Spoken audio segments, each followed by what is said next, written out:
con relación a la economía en general. Pero quiero empezar, licenciado, preguntándole, porque recientemente entendemos que el Consejo de Gabinete anunció la autorización para la emisión de bonos de la deuda pública denominados bonos globales en el mercado de capitales internacionales por hasta un monto de 3.500 millones. ¿Esto qué efectos tendría para todos los panameños y para el país en sí? Bueno, un aumento de deuda siempre es negativo, sobre todo si esa deuda no está establecida fundamentalmente para pagar inversión productiva.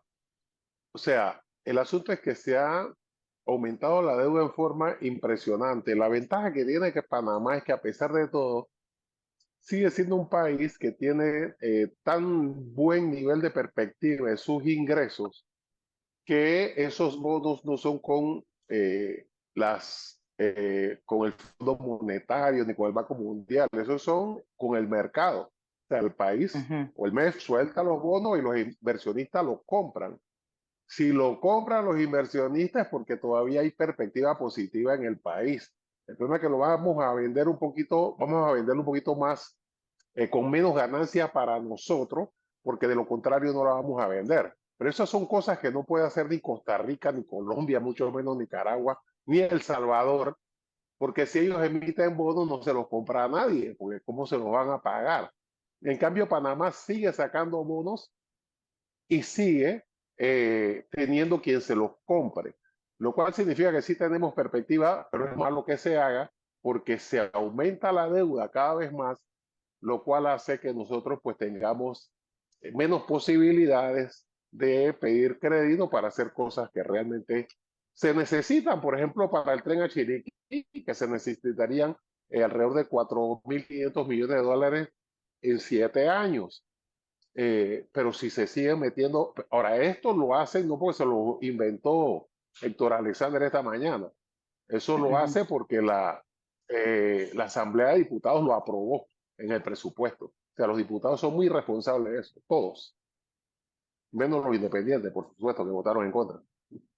Pero esto es saludable, no es saludable en cuanto al, por ejemplo, el tema del financiamiento en el sector privado, esto cómo le impactaría.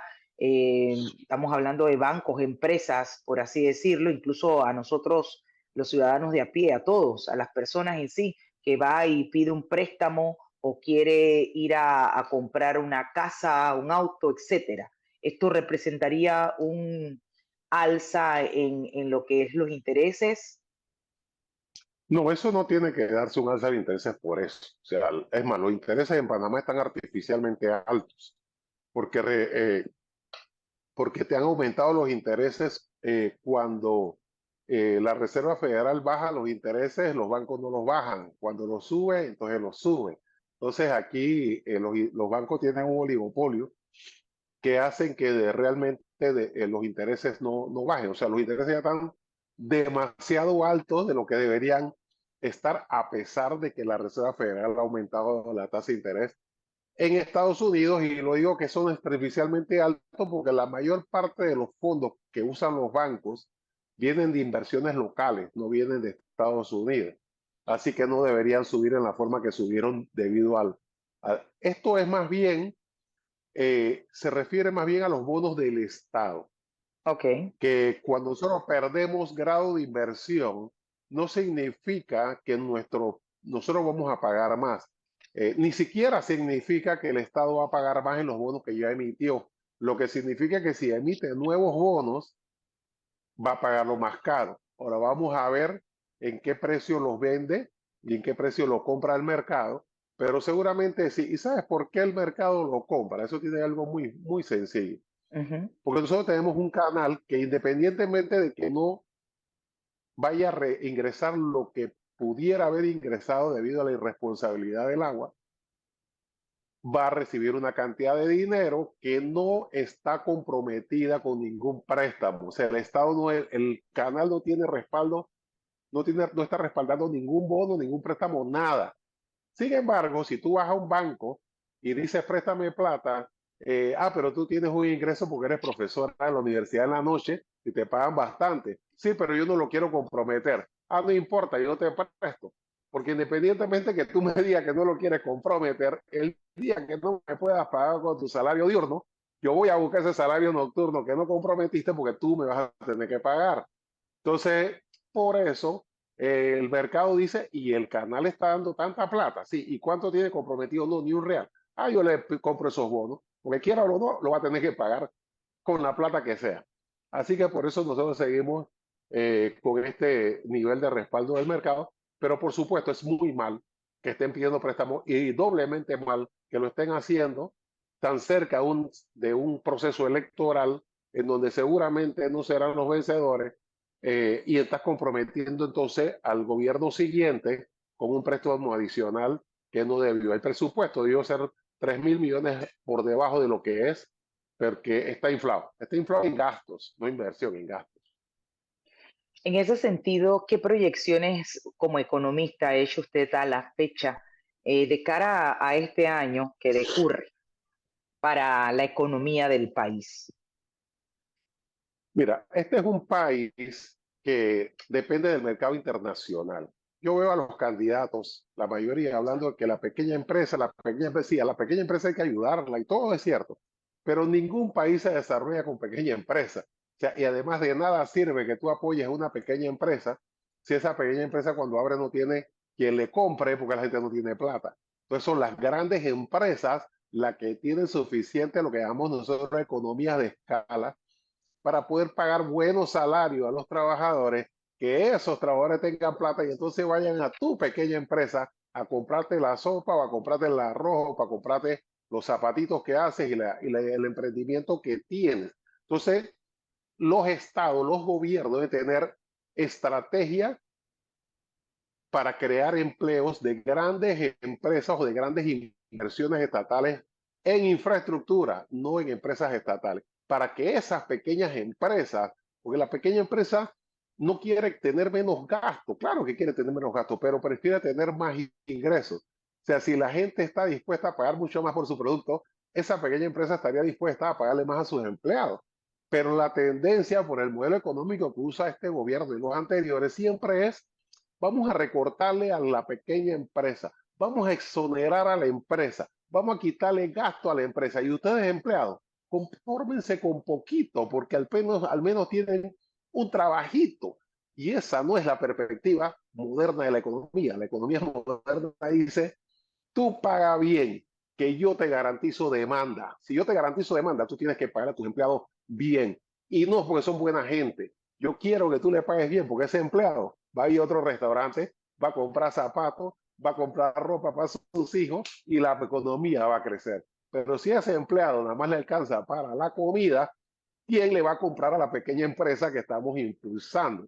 Entonces, esa concepción antiquísima de estos miembros o ministros del MEF que no tienen la formación o que sí la tienen una formación antigua, como Héctor Alexander, que no se percató que en el 2008 el mundo cambió y ya el modelo neoliberal no va más ni en Estados Unidos ni en Europa y él sigue usando el viejo modelo, hace que ellos siempre estén viendo la perspectiva por la oferta. Vamos a apoyar a la pequeña empresa, vamos a darle platita. ¿Y a quién le vende la pequeña empresa si no tienes?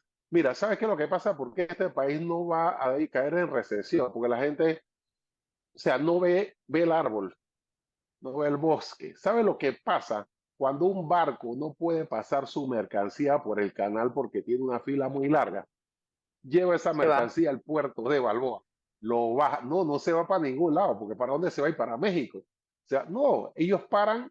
Si usted ve las cifras de contenedores movidos por camiones y por los trenes, por el tren Panamá-Colón, se han disparado, porque para ellos sigue siendo la segunda opción bajarlo en Balboa y subirlo en Cristóbal. Y ellos no quieren eso. Ellos tienen que hacer. Ellos no se van a ir hasta México a subirlo en un tren Maya para bajarlo en un puerto que no tiene la capacidad. Y en Colombia no existe una carretera transísmica, ni existe algo que lo lleve del Pacífico al Atlántico o viceversa. Así que utilizan los camiones panameños y utilizan el tren panameño. Claro, otros que van a demorar o que están se van por otro lado, es cierto. Pero ¿qué te digo? ¿Tú qué prefieres? Yo prefiero tener un restaurante Sí, el micrófono, don Felipe, se le cerró el micrófono. El- Ajá, suficiente. Estoy ahí. ¿Me estás escuchando? Sí. sí, sí. Quisiera tener.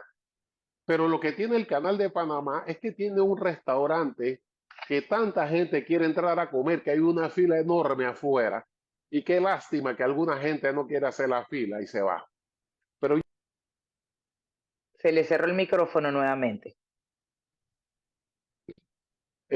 nadie a fila. O sea, que me asomo afuera del restaurante y no hay nadie.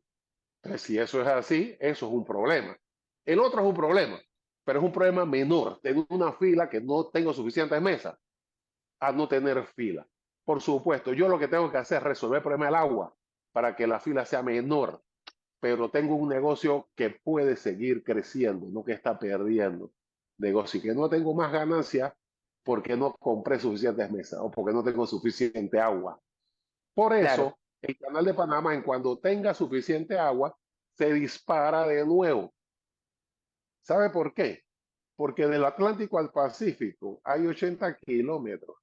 Del Atlántico al Pacífico en México son 280 kilómetros. ¿Qué tren Maya va a ser lo más rápido, más eficiente? O sea, no hay posibilidad.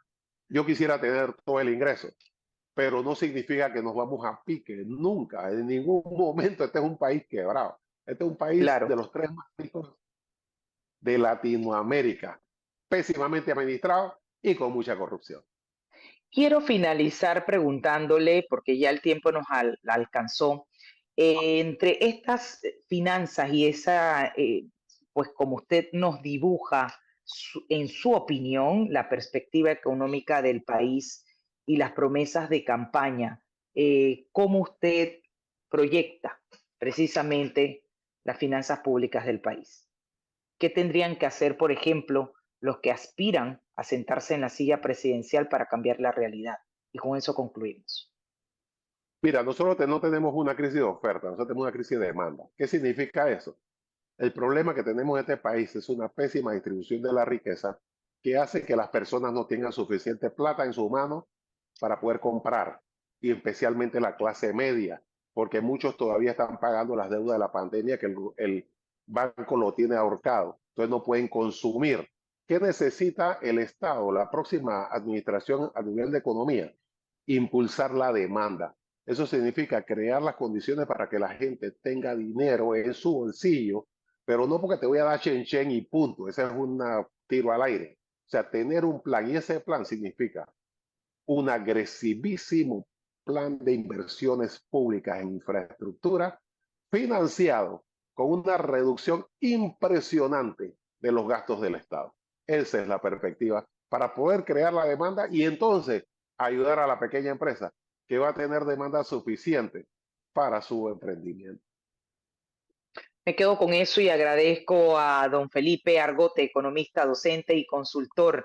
Gracias, licenciado. Bienvenido siempre a Gracias, este Ari. espacio. Hasta luego. Feliz tarde. Chao. Igual. Bien, amigos,